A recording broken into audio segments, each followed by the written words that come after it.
এ যুগের মহিষাসুররা মর্তলোকেই থাকে।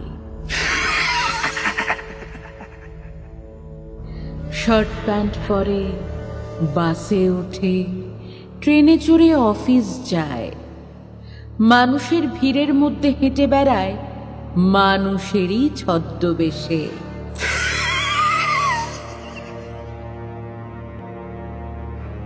চায়ের দোকানে বসে চা খাওয়ার সময় রাস্তা দিয়ে হাঁটতে হাঁটতে হঠাৎ থমকে গিয়ে তারা শুধু খুঁজে বেড়ায় নিজের খিদে মেটানোর শিকার।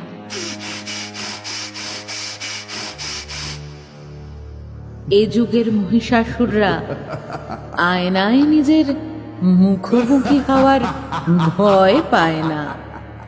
এরা ভিড়ের মধ্যে প্ল্যাকার্ড হাতে দাঁড়িয়ে চিৎকার করে স্লোগান তোলে, জাস্টিস চাই। কিন্তু রাত নামলেই এরা সেই প্ল্যাকার্ড ছুঁড়ে ফেলে, এগিয়ে যায় নিজের পরবর্তী শিকারের লক্ষ্যে।